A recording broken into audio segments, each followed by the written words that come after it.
Bom dia a todos. É uma alegria para mim estar aqui com vocês. Quero cumprimentá-los na paz do Senhor Jesus Cristo. Amém? Quero pedir para que, por favor, você abra no Evangelho de Marcos, capítulo de número 10.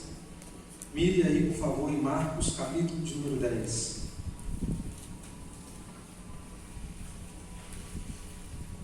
Espero que com essa passagem a gente possa refletir naquilo que é essencial do Evangelho e que isso possa fazer uma ponte para um assunto que vocês pediram, que eu acredito que vai ser abordado aqui durante a mesa redonda, tá bom?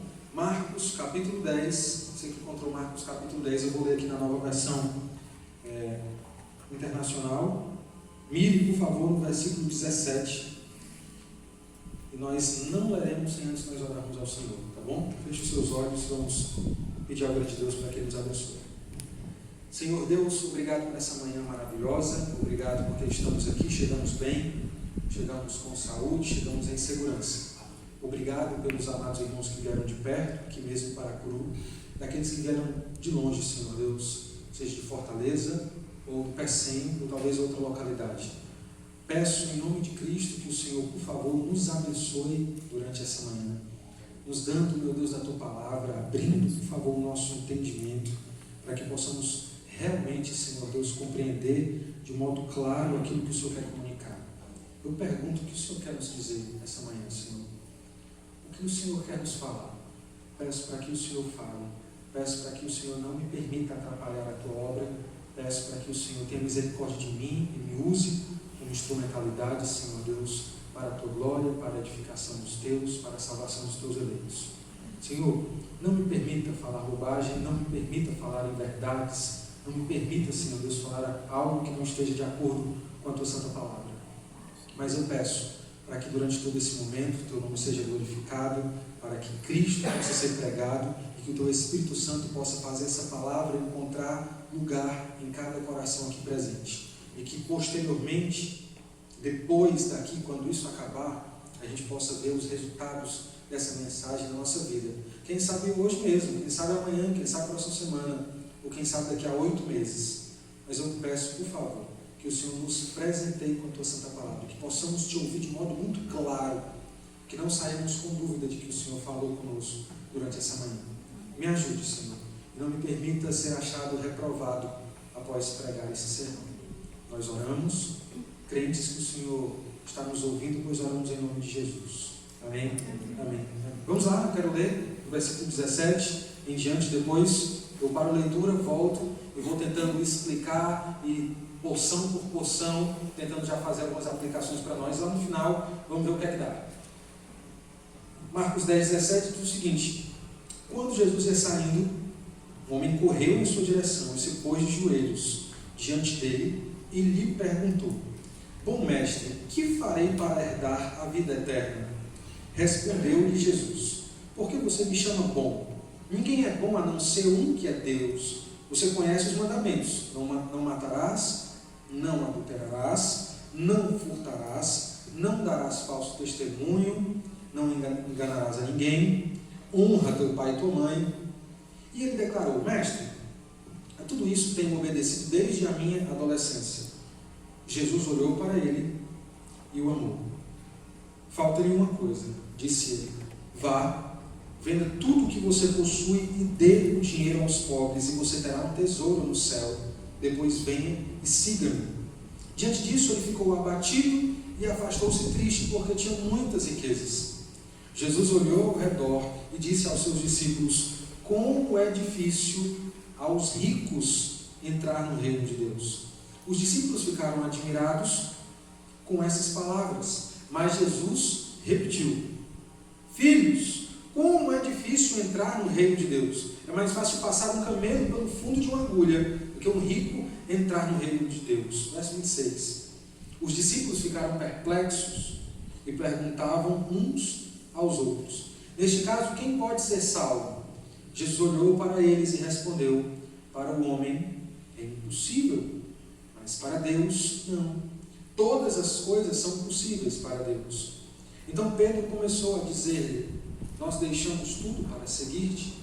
Respondeu Jesus: digo-lhes a verdade, ninguém que tenha deixado casa, irmãos, irmãs, mãe, pai, filhos ou campos, por causa de mim e do Evangelho, deixará de receber 100 vezes mais já no tempo presente. Casas, irmãos, irmãs, mães, filhos e campos, e com eles perseguição, e na era futura a vida eterna.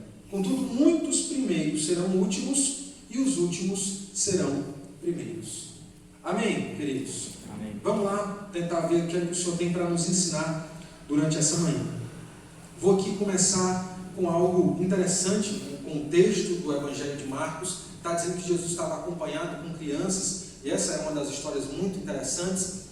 Parece que Jesus está ali sendo visado naquele momento, e parece que os apóstolos estão atrapalhando as crianças, né? Pensando como muitos pensam até hoje, né? Criança só dá trabalho, né? Bota a criança na salinha, a criança só atrapalha o culto, deixa os pais cultuarem. Então eles estavam barrando as crianças, e Jesus não barre as crianças, deixem que elas venham a mim. E é muito interessante porque Jesus não pede para trazer as crianças, não é isso que Jesus pede. Jesus disse, deixem que elas venham. Parece que as crianças queriam chegar até Jesus, porque os adultos que estavam levando as crianças estavam falando de Jesus para elas, e elas estavam ali procurando um cuidado, uma palavra, uma bênção, um toque do Senhor. E quando nós vemos Jesus tocando nas pessoas, geralmente é para trazer bênção, é para trazer milagre, é para trazer cura. Parece que enquanto Jesus, acompanhado com seus apóstolos, sai daquele momento, sai daquele ambiente, eles estão saindo, eles estão andando, e aparece uma coisa incrível que nunca aconteceu comigo. E eu não sei se aconteceu com você, ou se você já presenciou algo do tipo. Se você tiver presenciado, por favor, levante a mão e compartilhe, porque eu vou ficar feliz em saber disso. Jesus vai saindo com seus discípulos, e um homem, não sabemos o nome, um homem intercepta Jesus, ele sai correndo. E só esse fato já é um fato curioso, porque se a gente está passando naquela avenida que eu não sei o nome, né? Antônio Salles, né? A avenida Antônio Salles, a gente sai correndo ali, certamente todo mundo vai olhar para nós. Imagina eu, de sapato, calça jeans, blusa, como diz meu pastor, roupinha de ver Deus, né? Roupa de crente, eu saio correndo e imagina o povo olhando para mim. E isso por si só já é curioso. Agora imagina assim correndo aí. Imagina que situação curiosa. Vemos um homem correndo. E esse homem, que não sabemos o nome, vai na direção do Senhor Jesus Cristo, e ele faz algo ainda mais curioso. Ele se ajoelha. Se ajoelha enquanto Jesus está andando. E que situação, hein, minha gente? Ele está andando com seus apóstolos, e o homem está correndo. Aquela roupa não era roupa de corrida, não era roupa de maratona. Aquele homem corre e se ajoelha diante do Senhor Jesus Cristo. E ele faz a pergunta para o Senhor: bom mestre, o que farei para herdar a vida eterna? Então temos um outro fator de curiosidade aqui. Qual é o fator de curiosidade, pastor Miguel? É o fator que mostra para nós que existe uma pessoa preocupada com a sua eternidade. No nosso tempo, e infelizmente isso tem se tornado cada vez mais uma regra, as pessoas não estão preocupadas com a sua eternidade. Quando éramos crianças, perguntávamos por que o céu era azul. Quando éramos crianças, fazíamos perguntas difíceis. Deus fica triste? No céu tem tristeza? Né? Aquelas perguntas que os adultos não conseguem responder. Mas com o tempo, parece que somos castrados em nossa mente para que não reflitamos com relação ao sobrenatural. Não pensemos sobre o que há por vir, não pensemos nem na morte, nem o que vem depois da morte. E tudo o que nos resta é o quê? É estudar para ser alguém na vida. E parece que tudo o que nos importa é ter. Há uns 5 anos atrás se falava sobre estabilidade financeira. Hoje é diferente. Você sabe, Jonas, como é que é? Independência financeira. Aí vem aquelas vinhetinhas lá no YouTube, né? 6 em 7, vamos ficar milionário. Como é que é o nome daquela minha lá? Que ficou conhecida? A Betina, né? Quem não conhece a Betina? A Betina fez um vídeo lá que era milionária, depois fez outro vídeo. Vocês me entenderam errado, né? Mas não sou milionário mesmo. Eu vou ensinar você a ficar milionário. Não é onda minha. Se você passar esse vídeo, você vai perder uma grande. Ela já começa assim o vídeo. Então, a gente não está pensando naquilo que a gente chama de metafísico, no que é sobrenatural, no que é espiritual, o que vem depois. nós somos uma geração pensada, que somos adestrados, treinados, educados a pensar no aqui e no agora. Nem nos filhos nós pensamos. Estamos pensando no nosso próprio futuro. De querer ser alguém na vida, de querer procurar um trabalho, de querer ter uma estabilidade para nós. Né? E valores belos, como por exemplo, família, casamento, filhos, a gente nem pensa mais. Né? Qual de vocês, moças, foram criadas para serem esposas, mães? Rapazes, quantos de vocês foram educados para serem homens, maridos e pais? O que muitas vezes, claro que existem exceções, o que muitas vezes fomos educados a pensar é toda vez que, ou na infância ou na adolescência, falamos de família: menino, deixa de besteira, vai estudar! Menino, deixa de besteira, vai estudar! Eu estou enganado? Bem, por favor, digam sim ou não? Eu estou enganado? Não. Existem exceções, claro que existem exceções, óbvio que existem. Mas na grande maioria, a nossa geração foi criada para isso. Onde fica o sobrenatural? Não fica. A questão sobre Deus, Bíblia, igreja, tudo isso é coisa retrógrada, é coisa de gente com a mente tapada. E muitas vezes recebemos um ataque agressivo frente a frente. Rapaz, uma pessoa tão inteligente como você, religiosa. Outros já são mais descarados. Você já deu dinheiro hoje para o teu pastor? É ou não é? As pessoas ridicularizam a nossa fé, anulam qualquer tipo de senso de espiritualidade, senso do porvir, enquanto você está freando, ou seja, a nossa sociedade, o que chamamos de secularização, quando estamos tentando anular completamente a questão do sobrenatural, a questão do significado da vida. Dentro desse terreno árido surgem os coaches, né? Como alguém disse, não lembro quem, que coach é pastor de ateu, né? Já tinha ouvido essa, Mateus? Que coach é um pastor do ateu. Então, enquanto falta esse tipo de prazer, de senso, de vontade de viver e um propósito para o depois, os coaches vão fazendo seus discípulos por aí, vendendo programas que na maioria das vezes não dão certo. O que é que nós temos aqui? Um homem preocupado com sua eternidade. De fato, algo muito raro. Não só preocupado, não apenas na sua casa, vez por outra com medo, não, mas alguém que foi correndo até Jesus e se ajoelhou. E ao se ajoelhar pergunta: bom mestre, o que faço eu para herdar a vida eterna? Eu acho muito interessante cada palavra. Ele fala herdar, ele não fala conquistar, ele fala de vida eterna, ele não simplesmente fala de céu. Gente, poderíamos parar aqui e já falar sobre o quanto que a nossa sociedade não visa, não valoriza esse princípio eterno e quanto que esse homem está indo bem. Agora, imagine se isso acontecesse conosco hoje. Me lembro de um pregador, há 15 anos atrás, falando desse texto, dizendo: imagine, minha gente, eu pregando essa noite, e o Zezé de Camargo chega aqui na nossa igreja e vem chorando, ele com aquelas calças coladas, se ajoelha diante do púlpito e diz: pastor, o que faço eu para herdar a vida eterna? Quantos não dariam glória a Deus? Quantos não diriam: eita, pastor, estou todo arrepiado, olha ele. E aqui para nós, eu acho que essa sua reação não seria errada, né? Se a palavra de Deus que nos revela, nos mostra que os anjos comemoram, festejam, celebram quando um pecador se arrepende, porque nós não faremos o mesmo. Entende? Eu acho que não faríamos errado se nos comportássemos assim. A grande questão é que Jesus insiste em nos surpreender. Que interessante. Então, há um diálogo que começa com aquele homem ajoelhado, Jesus falando. Nós não sabemos muito desse homem, mas a palavra vai falar um pouco mais, e ele pergunta: bom mestre, o que farei para herdar a vida eterna? Agora, por favor, tente sublinhar, nem que seja na sua cabeça, a palavra farei, do verbo fazer. Que eu farei. Parece que das poucas pessoas que nos restam na nossa sociedade, daqueles que se preocupam com a sua eternidade, aqueles que ainda têm um senso de céu e inferno, parece que temos algo em comum. Sempre tentamos trazer a resposta para o que podemos fazer. Parece que a resposta está em nós. E esse é o discurso popular que continua vivo hoje no mundo. As respostas estão aonde? Estão dentro de você. O mundo fala isso. A palavra de Deus não diz isso. O mundo diz, você precisa se conhecer. Mas não temos nenhum texto da palavra de Deus onde buscai, pois, primeiro conhecer-vos a si mesmo. Não.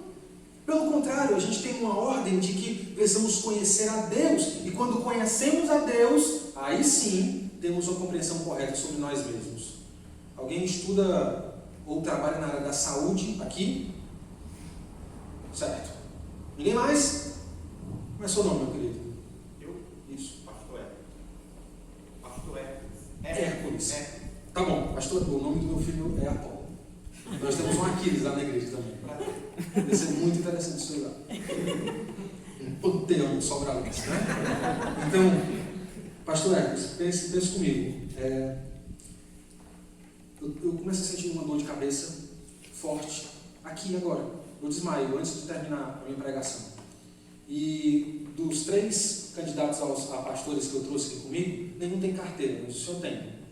E o senhor me leva para o médico, o meu celular acabou a bateria, o senhor não tem condição de falar com a minha esposa, não tem condição de mandar notícia, e o senhor me leva para o hospital.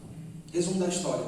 Eu estou bem ruim, vocês me chamaram para vir para cá, e aí o senhor manda uma mensagem, gente, ele foi transferido para o hospital tal, e a gente precisa fazer uma ressonância agora na cabeça dele. Cadê o dinheiro, né? Passa aí a vaquinha, vocês pagam a ressonância para mim, a ressonância sai, e o senhor, pastor, vai olhar a ressonância da minha cabeça.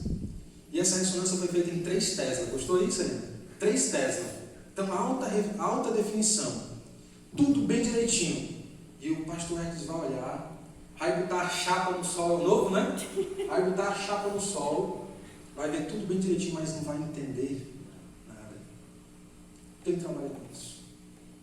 Ele não é radiologista, ele não é médico, ele não é neurologista. Então ele vai olhar para uma coisa muito bem definida, ele não vai saber responder aquilo. Assim somos nós mesmos. Quando olhamos para dentro de nós, ainda que possamos ver muita coisa, tanto do passado, das nossas histórias ruins, fatos negativos, sonhos alcançados, não temos ferramentas nem conhecimento suficiente para autoanalisarmos, para analisarmos nosso próprio coração, para sondarmos nosso próprio coração, para olharmos e compreendermos bem a nossa própria alma. Então, quando eu vou para a Bíblia, ela vai me dando ferramentas. E a Bíblia é como se fosse o primeiro semestre de medicina para o senhor, pastor. Depois do primeiro semestre, você já consegue ver alguma coisa. Mas depois de 12 semestres, você vai conseguir ver muito mais coisas do que você via antes. E se você inventar de fazer neurologista, fazer uma residência em neuro, aí sim, você vai saber tudo. Quanto mais conhecemos de Deus, mais criamos ferramentas suficientes para compreendermos a nós mesmos. Se queremos olhar para nós mesmos, não compreenderemos. Se olharmos para Deus, conheceremos tanto a Deus quanto a nós mesmos. Este homem não se conhecia, este homem não sabia muita coisa, mas ele ainda acreditava que a resposta estava em suas próprias mãos, aquilo que ele poderia fazer. Alguns falam, né? Há esperança para a humanidade. Quem lembra do primeiro Vingador, né? O primeiro filme dos Vingadores, de 2012, nós temos ali o arco de Tony Stark, uma pessoa extremamente egoísta, boçal, ele é brigão, ele é piadista, mas ele é que salva o mundo, né? Qual a lição do filme? Há esperança para a humanidade. Concorda com isso? Discorda? É uma pergunta que parece ser uma casquinha de banana. Há esperança para a humanidade, mas a esperança não vem de nós mesmos, vem de fora. Vem de fora. Então, para ficar mais teologicamente correto, não deveria ser Tony Stark que salvaria o mundo, mas um alienígena talvez, alguém fora desse mundo, alguém fora da nossa realidade. Ele está de joelho, lembra? Ele está de joelho. O que eu faço para herdar? O que eu faço para herdar a vida eterna? E a resposta de Jesus é incrível. Jesus responde: Eu pensei que eu estava cronometrando. Quanto tempo eu já passei? Não sei. Que triste. Vamos lá. Então, respondeu, está vendo como eu fico me empolgando? Ó, só em um versículo. Então, mas eu quero ir mais rápido. Respondeu Jesus, por que me chama de bom? E é interessante isso, porque o Senhor é o Deus, o Filho, que trabalha com perguntas. Que coisa mais interessante, por que o nosso Deus, o Deus Trino, trabalha com perguntas? Não porque ele precisa dar as respostas, porque nós acreditamos, ele é onisciente, ele já sabe, mas ele quer que a gente fale. Eu tenho um filho, ele tem 2 anos e 7 meses. E vez por outra, quando ele sabe que fez alguma coisa errada, ele simplesmente surge, cansado, com o coração, e diz, papai, tá tudo bem, viu? Tá tudo bem. Não foi nada. Aí eu, cara, o que é que tu fez, bicho? Eu fico imaginando ele quebrando o notebook da mãe dele, né? Fico imaginando ele quebrando o berço da irmã. Ele chega, tá tudo bem, viu, papai? Não aconteceu nada. Eu já fico, aconteceu sim. Agora imagina, Apolo, foi tu que quebrou? E a criança, com medo da punição, não fui eu não. Admitir dói. A criança muitas vezes prefere levar um óleo de pera do que voltar para a bodega, devolver o recheado que roubou e dizer, me perdoe, eu roubei. Admitir, eu roubei, dói mais do que uma surra de cinturão. Então Deus, ele sonda o nosso coração e nos pergunta, por que você me chama de bom? A pergunta que eu faço para vocês é, Jesus era bom ou não? Vocês têm dúvida disso? Jesus era bom. Se tudo der errado, o pastor Hércules nos salvará. Sim, Jesus era bom, mas ele está fazendo a pergunta, por que você me chama de bom? Só tem um que é bom, é Deus. Então Jesus fala, olha, você conhece os mandamentos. Então parece que aquele homem era religioso. Parece que aquele homem não era um romano, mas um judeu. Ele fala, não matarás, não adulterarás, não furtarás, não darás falso testemunho, não enganarás ninguém, honra teu pai e tua mãe.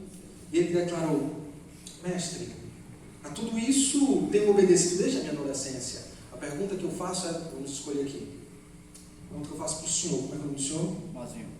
Mazinho. O senhor é de qual congregação?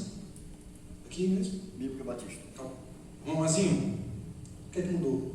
Vocês podem ajudar, viu? Vou precisar. O que é que mudou? Aquele homem fala com Jesus, ele lembra? O diálogo ele está de joelho ainda, ele está de joelho. Ele pergunta e agora ele está falando de novo com Jesus. O que é que mudou? Alguém sacou aí? Alguém pegou aí? O que é que mudou? Podem pesquisar, seus miseráveis. O que é que mudou aí? Um detalhe que vai fazer toda a diferença. E aí? Cai. Mestre? Exato. Ele chama Jesus de bom mestre e agora ele chama Jesus de apenas mestre. Olha que interessante. Quem é professor ensina o conteúdo, ensina uma verdade, transmite um conceito, transmite uma ideia. Nós não somos a resposta, nós oferecemos a resposta, nós apontamos para a direção. Quando aquele homem diz bom mestre, Jesus está dizendo, por que você está me chamando de bom? Só tem um que é Deus.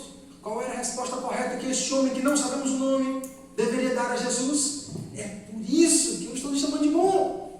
Porque eu creio que tu és o Cristo, Filho do Deus vivo. Essa seria a resposta correta. Se ele respondesse, se ele estaria entendendo que Jesus não apenas oferece o caminho da resposta, mas Jesus é a própria resposta. Mas não, aquele homem tem uma ideia diferente sobre Jesus. Deixa eu tirar uma aplicação aqui rápida. O que eu estou fazendo com vocês é pregar, mas existe uma forma de falar. Pastor Josué, que prazer vê-lo. Prazer, viu? Fique à vontade, viu? Obrigado. Alegria de ver. Bom dia, pessoal. Bom dia. O que nós estamos vendo aqui é exatamente a ideia de um homem que possui compreensão equivocada a respeito de Deus. E durante a evangelização pessoal, o que é que nós podemos fazer, devemos fazer? O que Jesus fez? Perguntas. Por que não perguntamos para as pessoas? Porque muitas vezes, quando vamos evangelizar no pessoal, a gente fala, e a cara da pessoa que está nos ouvindo, às vezes é de educada, às vezes está até com um olhar de atento. Por que você não pergunta? não simplesmente para saber o que é que ela está pensando, mas para que ela também possa ter aqui a possibilidade de admitir, a possibilidade de confessar. Pessoas têm ideias erradas sobre Deus. É por isso que vamos pregar. É por isso que somos chamados a evangelizar. A gente pode fazer perguntas, a gente deve fazer perguntas, a gente precisa fazer perguntas. Ele falou, mestre, ele entendeu que Jesus não era o caminho. Ele entendeu que Jesus apenas apontava para o caminho. Ele entende que Jesus é mestre, mas ele não entende que Jesus é o Filho de Deus. E é exatamente aí que mora todo o perigo, e é aí que habita toda a nossa importância. Então, quando somos aqui acusados de não fazermos tantas obras sociais, como por exemplo os espíritas kardecistas, quando alguém vai dizer, ei, os crentes são tudo, aí aponta os nossos pecados, né? Fofoqueiro, fulano era vendedor de droga, agora vem se esconder dentro da igreja. Eu me lembro do que C.S. Lewis falou, que de fato os cristãos não são as melhores pessoas do mundo, mas certamente são melhores do que já foram. Isso é massa, não? Isso queima meu coração. Eu não sou a melhor pessoa do mundo. Eu acho que tem aí uns descrentes, uns pagãos, uns ateus, uns servos de Satanás, que são melhores do que eu, no sentido de talvez ser mais paciente do que eu, talvez até de demonstrar um afeto maior para com os necessitados. Eu acho sim que se eles forem se comparar com a gente, talvez eles ganhem muito. E aí qual é o problema do espiritismo kardecista? Se eles fazem tantas obras boas, qual o problema deles? Qual o problema das outras ideias, filosofias, doutrinas, religiões? Qual o problema? Alguns vão dizer todos estão certos. E uma parte da resposta é sim, muitos, em muitas coisas estão certos. Porque a religião vem de alguém que é feito à imagem e semelhança de Deus. A religião, a ideia, a filosofia, a doutrina vem de uma cabeça que é formada por Deus, é criatura de Deus, e é um ser humano à imagem de Deus. Então sim, todas as religiões têm aspectos bons. Qual é a coisa mais importante então? É Jesus, minha gente. É o que eles vão compreender sobre Jesus que vai fazer toda a diferença. As religiões não vão negar a existência de Jesus, não vão negar a bondade de Jesus. Os mais sinceros não vão negar a morte de Jesus. Mas sabe o que eles vão negar? Que Jesus é o único caminho, que Jesus é o Salvador. Se você pergunta para, por exemplo, a maioria dos católicos apostólicos romanos, e você pergunta por que Jesus teve que morrer na cruz, e você vai ver que grande parte das respostas vão ser para nos ensinar o amor. Pergunto, Jorge, está errado isso? Faço outra pergunta, é só isso? Entende? Tudo vai depender da forma como nós enxergamos ao Senhor Jesus. Não basta você entender que Ele ajuda, não basta você entender que Ele é poderoso, não basta entender que Ele pode operar milagres. 10 leprosos foram curados pelo Senhor, mas apenas um volta. O que aconteceu com os 9? O que aconteceu com os 9? Às vezes a fé para receber o milagre não é a mesma fé para receber a salvação de nossas vidas. Simplesmente acreditar ou ter uma experiência sobrenatural com o Senhor Jesus não é suficiente. Quantos não estavam no leito, falaram com Deus, o Senhor me cura? O Senhor curou. Continua até hoje na adultério. Ou continua até hoje numa vida indiferente para as coisas de Deus. Tiveram uma experiência sobrenatural? Sem dúvida. Claro que tiveram. Isso é suficiente? Pergunta: Judas Iscariotes teve experiências sobrenaturais com o Senhor? Não teve. Será que isso foi suficiente? Entendem, irmãos? Vocês podem estar na igreja, crescer na igreja, nunca cheirar cocaína, ou, como eu digo lá em Fortaleza, em Sobral, nunca cheirou loló no carnaval do Paracuru. Tem que ser no Paracuru, né? Poxa! Podia ser em Jericoacoara, tem que ser no Paracuru. Nunca cheirou loló no Paracuru. Não faz parte do Comando Vermelho. Nunca pichou o muro. O menino é gente boa. Ser gente boa é suficiente, irmãos? Crescer na igreja é suficiente? Esse texto ataca a nossa religiosidade. Este homem não cheirava cocaína. Este homem não pichava o muro. severo. Este homem nunca tocou fogo no ônibus em Fortaleza. Mas o que este homem tem? Uma ideia errada sobre Jesus. E se ele tem uma ideia errada sobre o Senhor, ele vai ter uma ideia errada sobre si mesmo. Se ele erra nisso, ele erra nas outras coisas. Mestre, põe a resposta errada. Bom mestre seria a resposta certa. Mestre, tudo isso tenho obedecido desde a minha adolescência. Perceberam? Se ele tem uma percepção errada sobre o Senhor, ele vai ter uma percepção errada sobre si mesmo. Se ele tem uma ideia sobre Jesus pequeno e não tão grande como ele é, a percepção que ele tem vai ser maior do que deveria ser.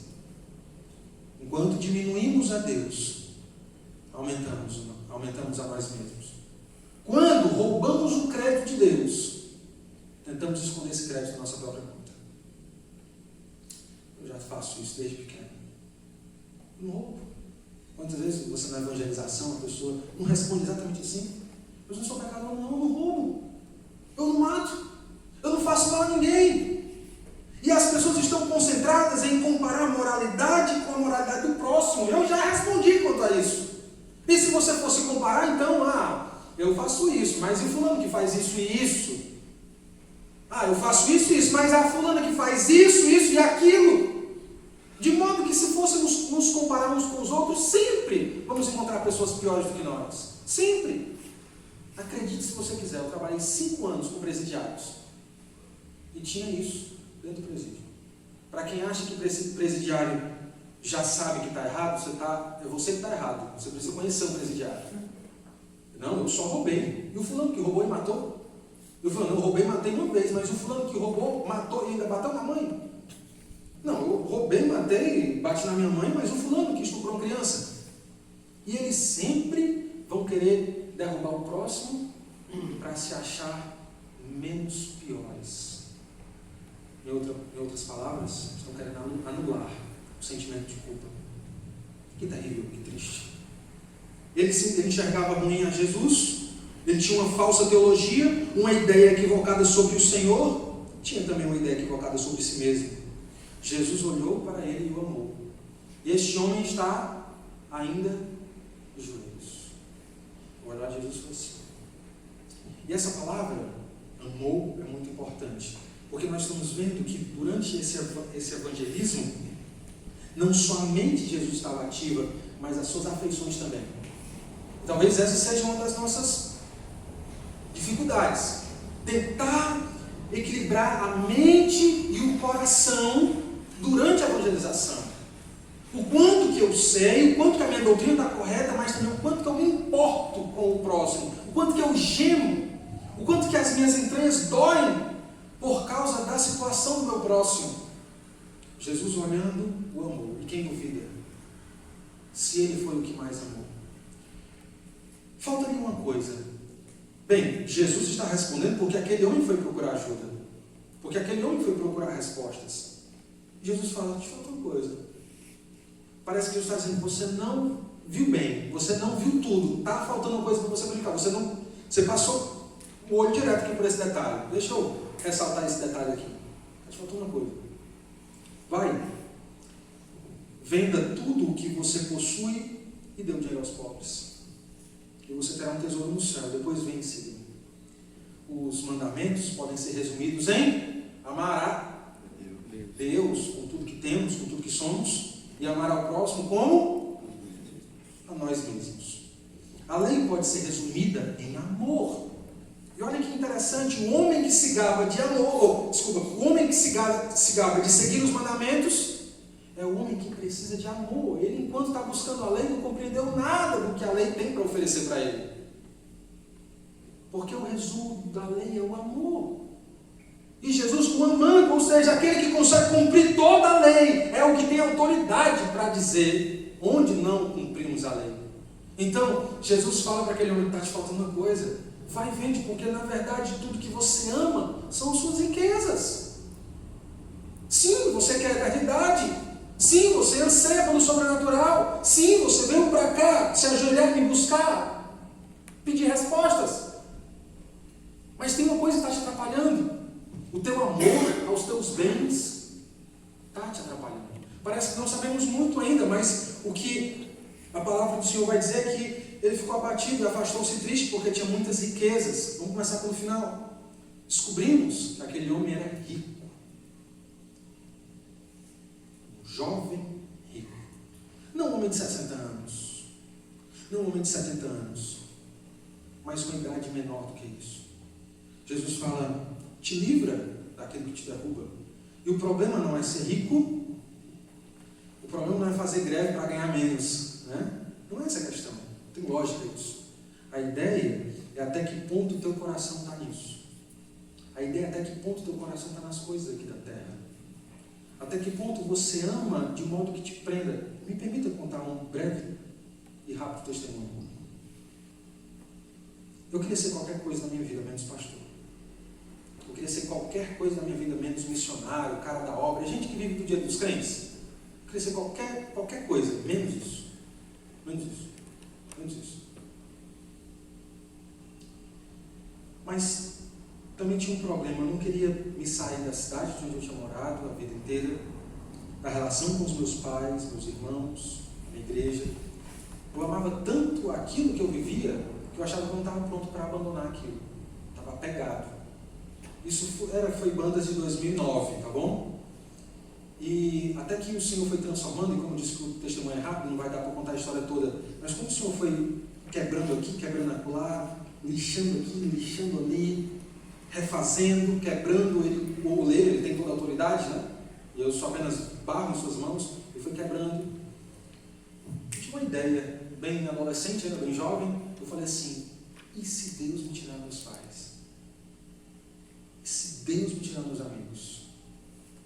E se Deus me tirar a fortaleza? Pensei nisso. Eu cheguei à seguinte conclusão. Então eu vou aproveitar o máximo antes que ele tire. Aproveitei o máximo meus pais, aproveitei o máximo meus amigos, aproveitei o máximo a igreja, aproveitei o máximo. E quando o Senhor tirou, já não fez tanta falta assim, porque eu aproveitei ao máximo. O que eu estou querendo dizer para vocês é que dá para a gente amar. Deus não está simplesmente dizendo não ame. O que Ele está dizendo é faça direito, ame certo. Ame corretamente. Porque se nós amamos, e o amor é um sentimento maravilhoso, mas sabemos que o pecado toca em cada área da nossa vida, até o nosso amor pode se tornar um amor egoísta. Até o amor pode se tornar uma prisão. Até o amor, que é um sentimento sublime e maravilhoso, pode se tornar um vício, algo que nos escraviza, algo que nos causa dependência. E o Senhor está dizendo, você ama algo errado. O problema de nós pecadores não é a falta de amor. O problema do mundo é a falta de amor. Não é. O problema do mundo é que a gente ama a coisa errada. O problema do mundo é que a gente ama as coisas certas de modo errado. Não há problema em comprar um carro de 4 portas com ar-condicionado. Não há problema nisso. Não há problema você comprar sua casinha própria. Não há problema nisso. O problema é até que ponto o seu coração está nisso. Eu conheci um casal rico. Rico, é difícil falar, porque geralmente o rico nunca se acha que é rico, né? Ele sempre se compara com o Silvio Santos, aí conclui que não é rico. Se compara comigo, meu amigo. Se compara comigo, você vai ver que você é rico. Né? Se compara comigo. Eu conheci um casal rico. Ele era dono de uma concessionária de caminhão. Quer dizer, ele ainda é dono de uma concessionária de caminhão. Olha, pastor José, se eu tivesse uma concessionária de bicicleta, eu já seria rico. Bem? Este homem tinha uma concessionária de caminhão. Quanto é um caminhão? 190 mil, 250 mil. Este homem tinha vários nesse preço. Tá bom? A esposa dele, uma consultora de administração muito conhecida em Fortaleza. E ele passou anos da vida dele nos ajudando no trabalho com presidiários. Ele ainda é uma pessoa tão simples, daquelas que se perdesse tudo, seria a mesma pessoa. Você já conheceu gente assim? Que tem muito dinheiro, mas se perdesse tudo no incêndio, seria a mesma pessoa. Abraçaria do mesmo jeito, como a gente costuma dizer, sem frescura. Gente como a gente simples. Aquele homem abandonava sua clientela todas as quartas-feiras às 9 horas da manhã para estar pregando para menores infratores. Que bacana. Que legal. Tem gente assim. Ele está com algum problema? Acho que não. O problema dele não é riqueza. Então, vende tudo que você, venda tudo que você possui e dê o dinheiro aos pobres. Jesus está mostrando o caminho do amor. Ame o próximo. Ame o próximo. Você não entendeu a lei, ame o próximo. E o que Jesus está dizendo é: você terá um tesouro no céu, depois venha e siga-me. Jesus está dizendo o quê? Crê em mim. E ame. Se desprenda para ter em mim o maior tesouro da sua vida. Troque o seu dinheiro pela minha presença. E qual a resposta daquele homem? Foi se levantando aqui, talvez coçando um pouquinho aqui, perna, cabeça, um pouco da barba, saiu sem se despedir. Saiu de mansinho. Sabe o que é que me admira aqui? Sabe o que é que me impacta? Sabe o que é que me faz olhar para vocês e dizer: uau! Sabe o quê? Sabe o que faz, Jonas? Eu estou todo arrepiado. Sabe o que me faz me arrepiar? De espanto, de temor. É que Jesus deixou ele. Jesus deixou esse homem. Jesus podia ter dito: ei, cara, volta aqui, tu tá doido? Tu entendeu o que eu falei? Repensa, faz um teste. Faz o seguinte, fica só aqui, vem só nos visitar. Faz só uma viagem comigo. Jesus não rebaixa o seu padrão. Comprei esse relógio em Sobral, ele é falsificado. Era R$60. O peixe eu comprei por R$50. Só que quebrou as pulseiras, eu tive que comprar outras pulseiras, então ele é todo doido aqui, mas eu gosto desse relógio. E eu sou feliz com esse relógio. Mas o Jonas é rico. Jonas, faz assim com o teu relógio. Você tem vergonha de ser rico? Levanta aqui. Gente, não, fica, deixa aí. Pastor, o senhor está vendo? O senhor tem dinheiro para comprar um relógio desse?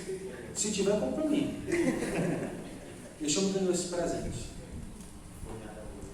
E eu tenho certeza que quem comprou. Não é da minha conta, não, mas quem comprou. A tua noiva. Ela não pechinchou, cara. Porque na loja que ela comprou isso aí, não existe pechincha.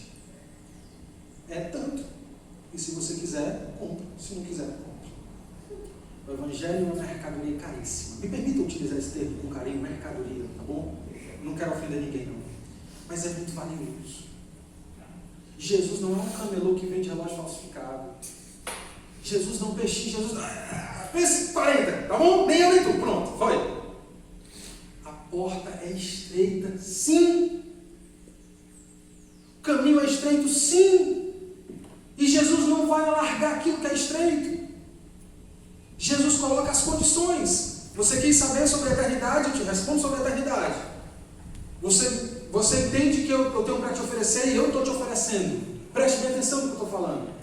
Aquele homem desconfiado sai, se levanta ali, escapou. Deixamos a primeira parte.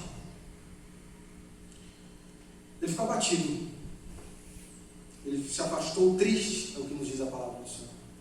Triste porque ele queria o Senhor. Porque ele queria a vida eterna. E tem gente que quer a vida eterna mesmo. Mas tem gente que quer a vida eterna e mais isso e mais aquilo. Quer seguir a Jesus, mas quer continuar satisfazendo as próprias vontades de sua carne, os desejos do seu próprio coração.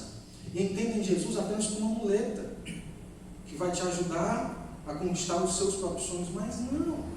O que Jesus tem para nós é arrancar os nossos sonhos e nos dar os dele. Eu pensava em ser militar quando era pequeno. Fiz a prova, de sargento do exército, tirei uma nota incrível. Mas na redação precisava colocar título. E eu me lembro que eu não coloquei o título na redação, então nem fui ver o resultado. Eu queria ser militar. Eu queria, depois de um tempo, ser professor de judô para cegos. Tinha que ser para cegos.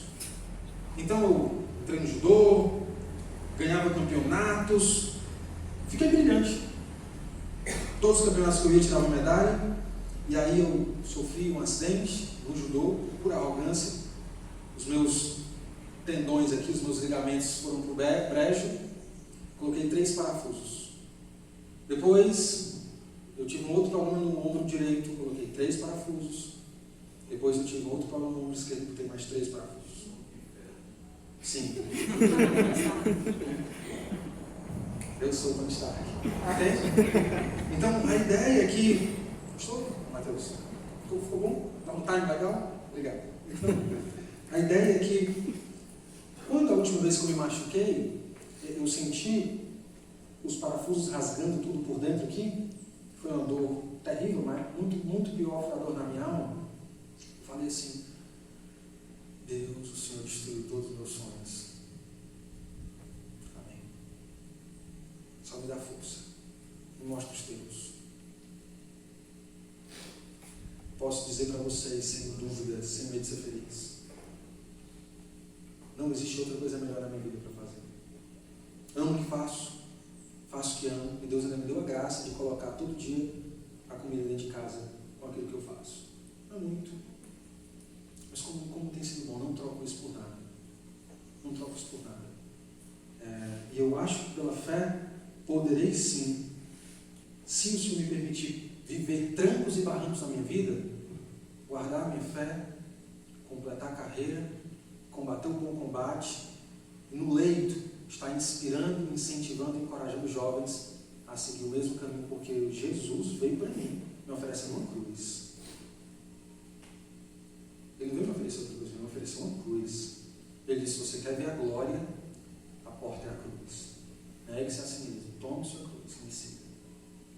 Eu quero, pela fé, se o Senhor me ajudar, sou o pior pecador dessa sala, sou eu. Tenho orado todos os dias para não voltar para a velha vida. Vim de uma vida de prostituição. Sei lá, estou há 15 anos sem deitar com outra mulher. Entende? E dá para viver, viu? Conheci vários viciados em cocaína. Tem um amigo em comum nosso que torou o carro da mãe dele todinho com cocaína. Está há anos. Nunca teve uma recaída. Entende? Você crê? Assim? Eu creio. Eu creio. Pode até vir a cair, mas não vai ser regra, vai ser exceção. Mas eu ainda creio, não vai cair. Não. Oro para nunca mais cair no adultério. Oro para isso. Minha adolescência foi me prostituindo. Entende? O último carnaval que eu curti aqui em Paracuru foi em 2002. Glória a Deus, foi o último. 2002. Alguns de vocês nem eram nascidos. Né? Você era nascido já em 2002? Já era? Velho, brother. Velho pra caramba. Então, o Senhor quer acabar com a nossa vida. Amém? Olha só. Acaba, Deus, com a minha vida. É isso mesmo. Ele é quem sabe o que é melhor para nós. Ele é que sabe o que é melhor para Ele. Ele é o que sabe o que mais glorifica a Ele. Ele é que sabe. Eu orava, né? Diga o seu nome, irmão, por favor. Diana. Eu orava, Diana, né? O Senhor tinha me salvado, né? Eu leio na Bíblia, vi história de José, Daniel, Davi, aquele negócio todo, aqueles homens de Deus. Eu disse, Senhor, eu quero ser assim. Eu quero ser próspero, não no sentido de ter dinheiro, mas de fazer algo útil. Deus me dá, me mostra. Eu quero te servir. Eu disse, Deus, eu quero te servir. Eu disse, só o Senhor vai ver. Eu quero te servir sem que eu tenha holofotes em mim, sem que eu tenha tapinhas nas costas. Eu quero te servir, ainda que eu não veja o resultado do meu trabalho. Deus mandou para onde, irmãos? O presídio. Quem quer pregar no presídio? Quem quer acordar no sábado? Tô com vontade de ver bandido hoje. Quem acorda pensando nisso? Quem sente prazer nisso? Irmãos, Deus dá esse prazer. Deus dá esse amor. Deus dá essa alegria. Só quem ama bandido é mãe do bandido. Deus me ajuda a amar bandido. Amar com o amor de Jesus, amar com o amor de Deus. E eu estou em Sobral vivendo dias, não posso trocar por nada. Não é Sobral que me oferece isso. Não é o pastoreio que me fornece isso. O pastoreio é um meio para eu poder fazer aquilo que eu pedia lá. Eu queria ajudar pessoas. Eu não sei fazer muita coisa, eu estou de férias. O Celiano falou, ixi, cara, estou acabando com tuas férias. Isso é prazer para mim. Isso é alegria para mim. Eu prefiro fazer isso do que praia. Eu jamais imaginei que eu ia preferir fazer isso do que estar na praia. Deus muda o coração. Deus quer destruir, Ele queria destruir os ídolos do jovem rico. O Evangelho é um chute na nossa falsa idolatria. O Evangelho é uma pedra que estilhaça todos os ídolos da nossa vida. O Evangelho queima tudo para mostrar no final que o que sobra é o Senhor, que o que sobra é aquilo que tem valor eterno. Que maravilha, não é? Aquele homem sai frustrado, abatido. Ele queria Jesus, mas não queria só Jesus. Tantos outros são como o jovem rico. Jesus, por ser um mestre e por ter discípulos, olha para o redor e disse aos seus discípulos como é difícil um rico entrar no reino de Deus. E o primeiro impacto daquilo que Jesus havia falado foi meio que desconfiança, meio que os discípulos ficaram meio que olhando assim para os outros, né? Talvez perguntando, mestre, por que falas em parábolas, né? E sem entender ao certo. E eles estavam apenas admirados e Jesus repete, filhos, como é difícil aos ricos entrar no reino de Deus.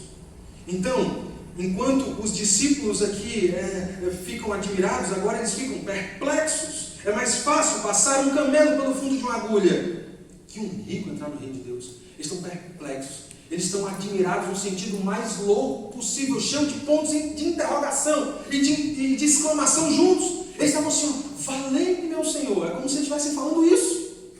Eita, lascou. E agora? Então Pedro, se levanta. Desculpa, irmãos. Então os discípulos perguntam, e agora? Neste caso, quem pode ser salvo? Quem pode ser? Jesus olhou para eles e respondeu, para o homem impossível. Mas para Deus, não. Todas as coisas são possíveis. Uma grande lição desse texto é de que a salvação não é algo natural. A salvação não é uma conquista dos nossos feitos, não é algo que nós conquistamos. A salvação ela é impossível para nós. As respostas nas quais precisamos não residem em nosso próprio coração. Impossível encontrar a resposta. Estamos perdidos. Somos cegos. Não sabemos para onde ir. Paulo vai dizer em Efésios capítulo 2 que uma das marcas de quem está morto espiritualmente é porque os mortos espiritualmente fazem a vontade da carne, da mente e do mundo. Somos palha ao vento. Fazemos o que quiser, o que a gente quer. E essa é a marca dos verdadeiros mortos espiritualmente. É impossível, salvação é impossível para o homem. Então Pedro, agora sim, Pedro responde, e nós Senhor, nós deixamos tudo para te seguir. Nós deixamos, se o Senhor colocou esse peso para aquele homem, nós deixamos as pescas, deixamos a coletoria, deixamos família para trás, deixamos a nossa carreira bem sucedida talvez para trás. E a resposta de Jesus, mais uma vez, é a mais incrível e surpreendente. Ele diz, ninguém. Sublinha essa palavra aí na sua cabeça. Ninguém que tenha deixado, preste atenção, casa, irmãos, irmãs, mãe, pai, filhos ou campos, tem a ver com posses, tá bom?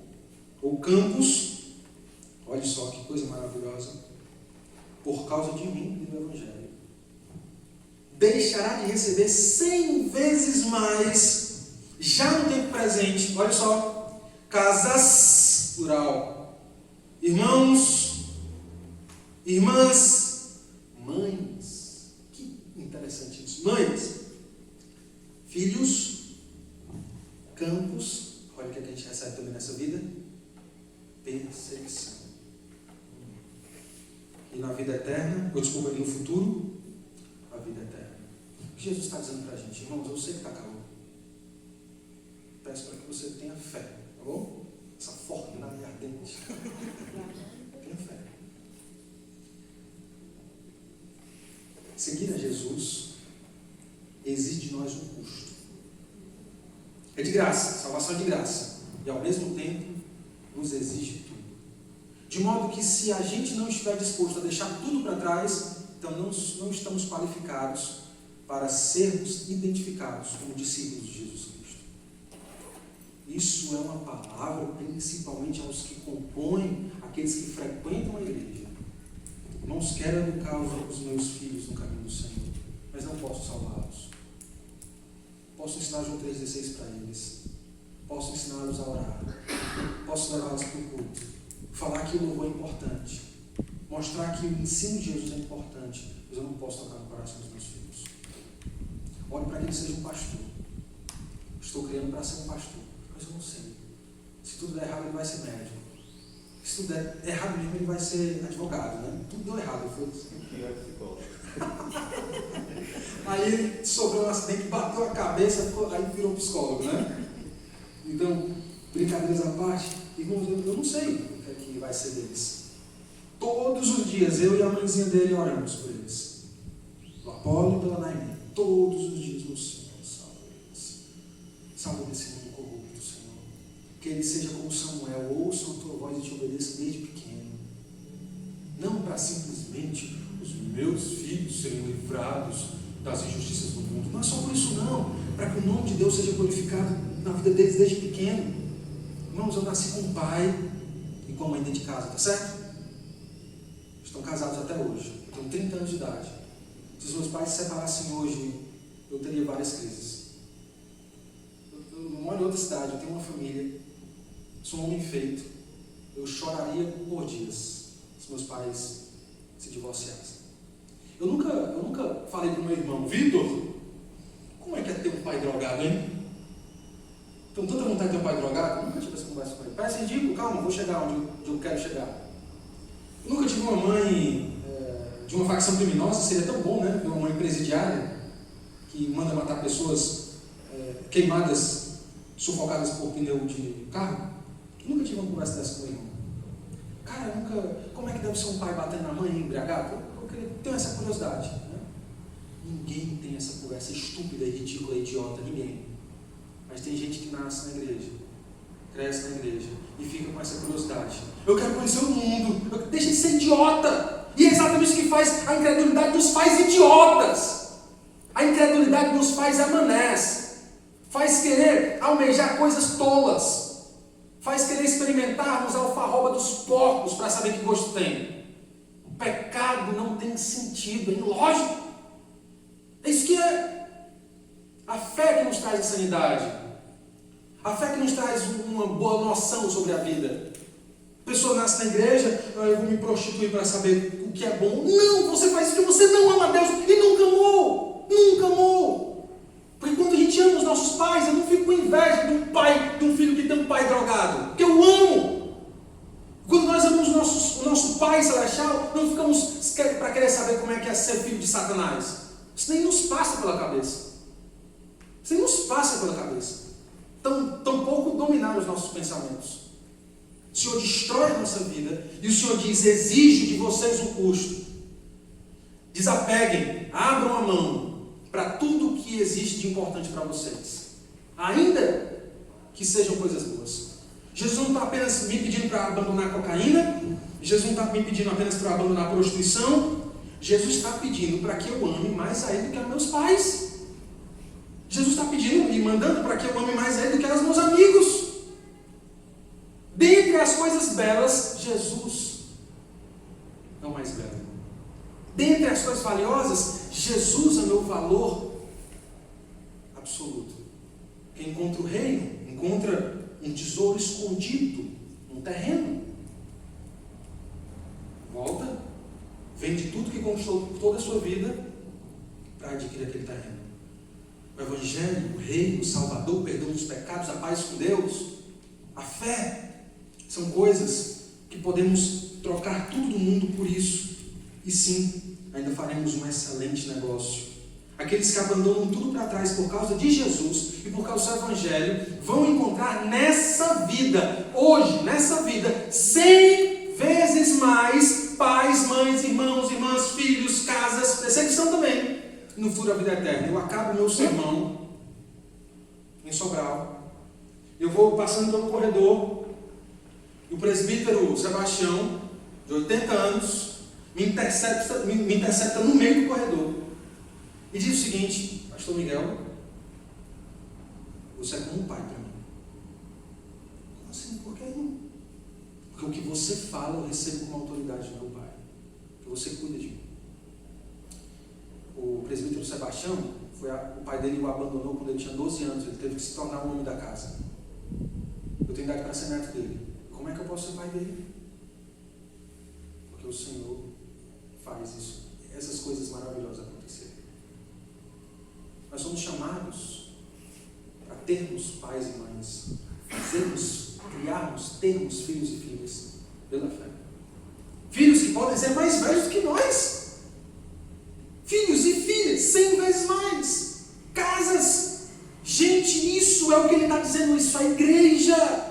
Aí eu chego aqui e eu sou bem recebido por vocês, e vocês me respondem com atenção.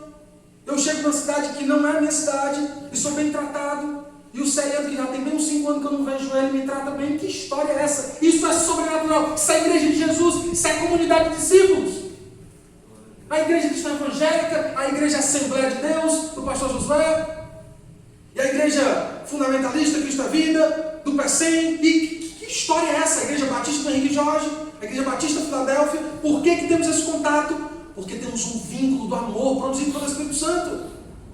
Porque a comunidade de discípulos tem isso, 100 vezes mais. E se hoje eu precisasse dormir aqui, eu só dormiria na praça se eu quisesse imitar o Bruno e Marrone. Amém? Amém. Podia dormir na casa de vocês? E para comer café da manhã seria onde? Tenho certeza, só passaria fome se eu quisesse fazer jejum. Eu vou ir lá na verdade. Entendeu? Que isso não é maravilhoso, irmãos? Aí a pessoa vai para Sobral, aí não tem onde ficar. Deixa de ser besta, não. Dê 100 vezes mais casa. Tem perseguição? Tem, mas tem 100 pessoas para te ajudar a passar por essa perseguição. Tem 100 filhos. Tem uma moça chamada Adriele, ela é de Nova Russas, ela mora em Sobral. Permita-me aqui a expressão, ela é filha de ninguém. O pai dela irresponsavelmente embuchou a mãe dela não quis.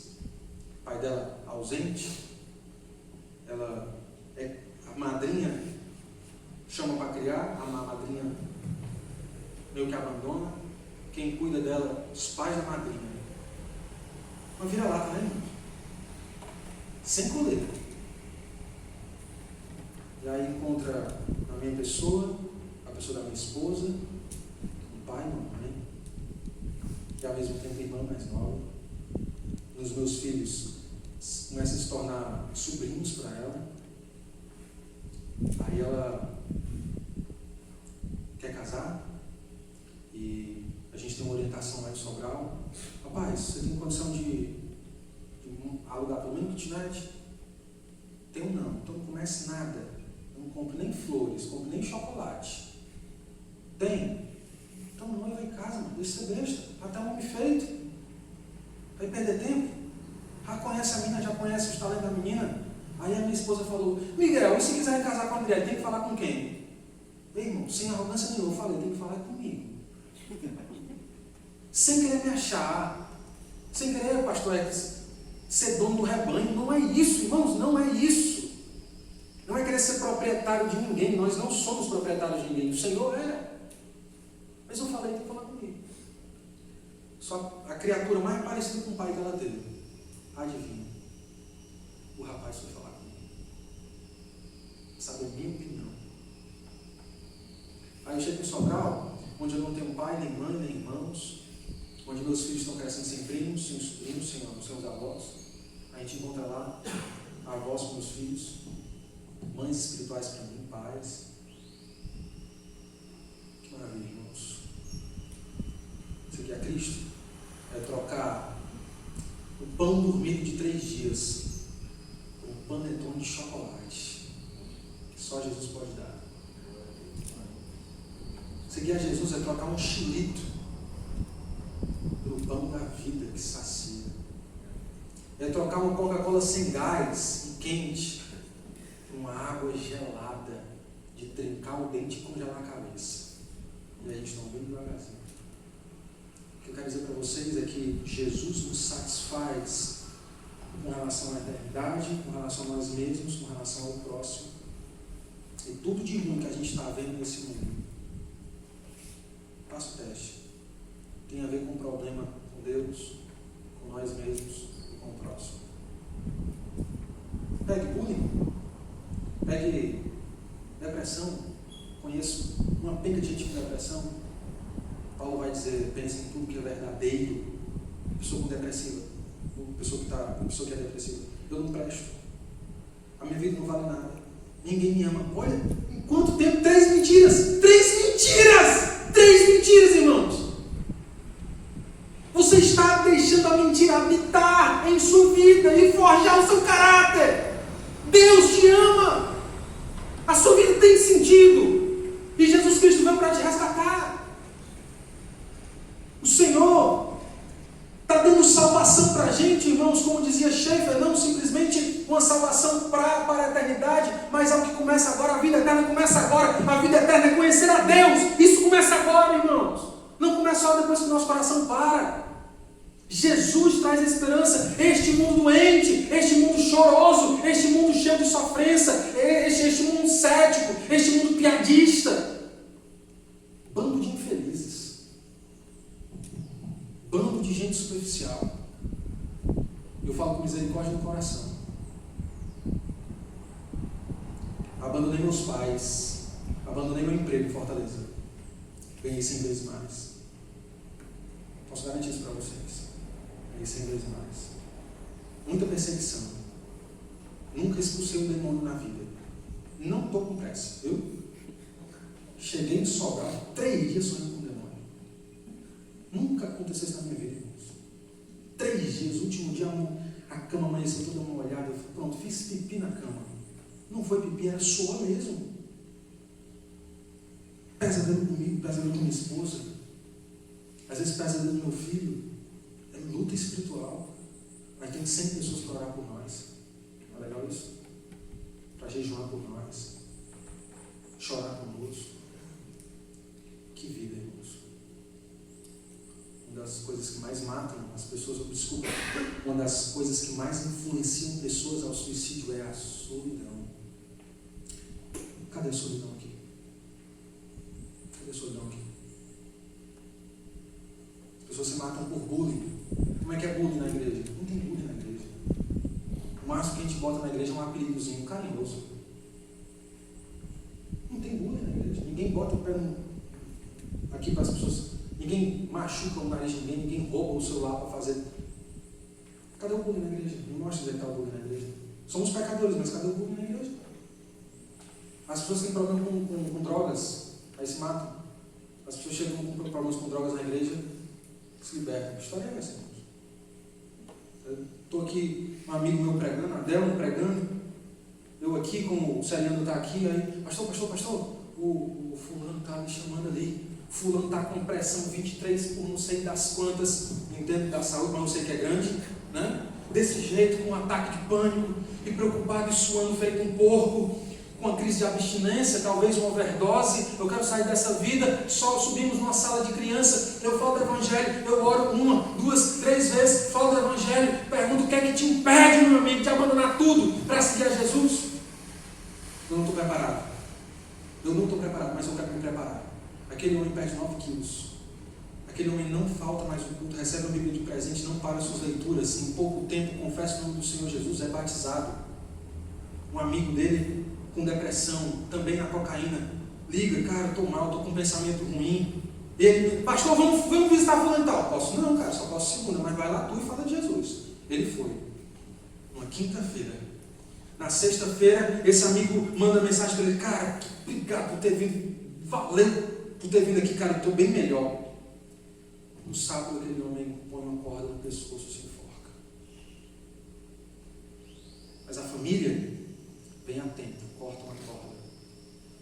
A garganta dele toda deslacerada. Vai para o hospital, fica internado. Sai do hospital, segunda-feira vamos lá. Chegamos, pastor Ecos, as imagens de Padre Cícero deixam aqui assim. Idolatria na casa. A mãe. Chegamos na casa, a mãe, ele, uma vizinha, um vizinho, sobrinhos, evangelizamos. Na segunda-feira, na quarta-feira foram para o culto de doutrina lá. Foi a mãe, foi ele, foi a sobrinha, foi a irmã, foi os sobrinhos netos dele. Ele é bem novo, né? E a sobrinha teve filho bem novo, então ele tem sobrinhos netos, mas é bem novo ainda. No domingo eles foram. Começa o estudo bíblico com ele. Eu quero Jesus. Eu quero me batizar. Daqui a pouco vem a mãe. Eu quero seguir Jesus. Era um drogado, cheirador de cocaína, transformado pelo poder do Evangelho. Que chama outro drogado, cheirador de cocaína, possesso por demônios, suicida. Um suicida fracassado. Graças a Deus o suicídio deu errado. Está lá, fui de férias, pastor, bora, cadê meu batismo? Eu quero, bora, eu quero. Estou decidido. E aí, irmãos? É abraçado pela igreja, as pessoas tratam bem, porque são educados pela palavra de Deus a tratar o bebinho, o cheirador de cocaína, o bandido com dignidade, porque são a imagem de Deus. Nós não somos cachorros. Entendeu? São o poder do Evangelho. É Jesus usando Pedro, João, Bartolomeu, Tomé, Filipe, Tiago. Eu, você. Para levar a palavra viva e salvadora para outros. O mundo está sozinho? Jesus é o melhor amigo. O mundo está sedento? Jesus é água. O mundo está faminto? Jesus é o pão. O mundo está perdido? Jesus é a direção. O mundo precisa de orientação? Jesus é o bom mestre. O mundo precisa de perdão para os pecados? Ele é o nosso Redentor. De que mais nós precisamos? Senão do Senhor. Que Jesus Cristo seja a resposta para a sua vida e que Jesus Cristo seja a resposta que você vai dar para todos os que estão também ávidos e perdidos, ansiando por respostas. Amém? Vocês poderiam ficar em pé para nós orarmos?